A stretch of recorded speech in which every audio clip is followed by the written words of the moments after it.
welcome to KMTV. I'm Louisa Britton. Your top stories tonight. Tributes flood in for inspirational Esme. Grandad of 6 has lucky escape. And we have an update on Jill's search for a new manager. But first this evening, a teenage mum's been arrested after allegedly abandoning her baby outside a supermarket. Police were called to a co-op in Whitstable last night after the child was found in a pram. Officers found the 18-year-old mum nearby and took her into custody. The baby is said to be well and being looked after. Now, a 4-year-old girl from Sheppey who attracted global attention over the Christmas period has died.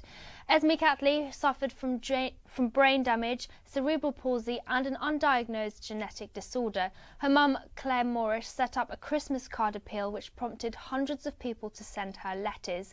She posted the sad news on her Facebook page last night, saying her baby girl had grown her angel wings. Emily Jean Morley has since set up a GoFundMe page to raise money for the funeral and this afternoon reached her target of £3,000. A man from Sheppey had to run for his life when live power cables almost fell on top of him. Raymond Warren was on his way to see a friend when he had to dodge the 400,000 volt power cables. Police closed the road in Minster, but it's still unclear how the cables became detached. Raymond was lucky to escape without serious injuries and says the incident shocked him. There was an almighty explosion. I looked up and the cable was coming down, arcing and sparking all over the place, and I could feel the heat within about 3-4 foot of me, and I was running away. I tripped over. I just couldn't move. I was stiff and I was shaking like a leaf. I just couldn't move. A couple who lost their home in a fire on Boxing Day say they've been overwhelmed by support. Mick and Sonia Lane had been visiting family when the fire destroyed everything in their house.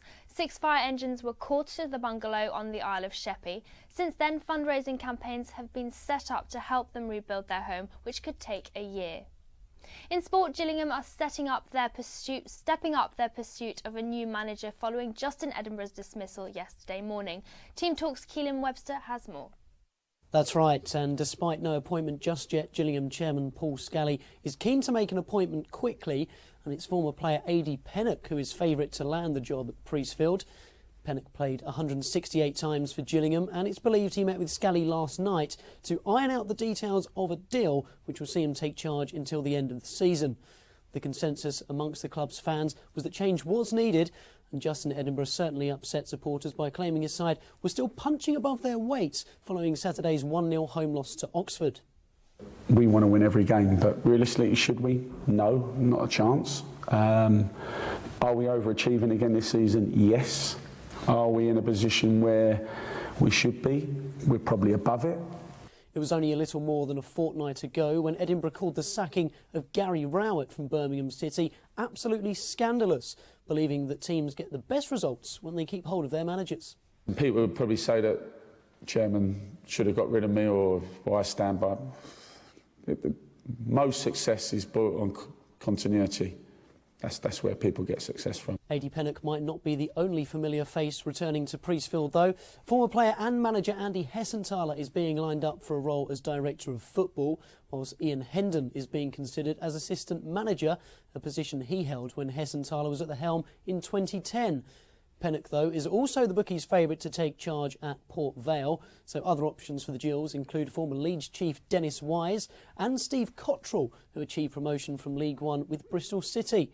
To keep up to date on this developing story, log on to kentonline.co.uk, or you can follow us on Twitter. It's at @KM_TeamTalk. And finally, 14 celebrities took their first steps into the celebrity Big Brother house last night, and there are a couple of Kent connections too. Among them is former Gillingham footballer and Dartford-born Jamie O'Hara. The midfielder made just 2 appearances for the Gills before leaving after an injury. He'll be hoping to last a bit longer in the Big Brother house. Another Kent resident, infamous dancer James Jordan, is in there too.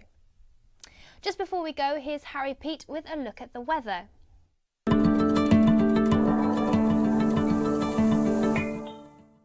It's another chilly one tonight as the cold snap continues, with temperatures getting as low as 0 degrees in the west of the county. Waking up tomorrow, conditions won't be quite as cold, but it's still hat and gloves weather, with highs of just 4 degrees in central and southern Kent. The picture remains the same going into the afternoon as temperatures stick to around 3 or 4 degrees, with some cloud creeping in from the east of the coast. Well, that's all from us this evening. We'll be back again tomorrow with all the latest stories from across your county.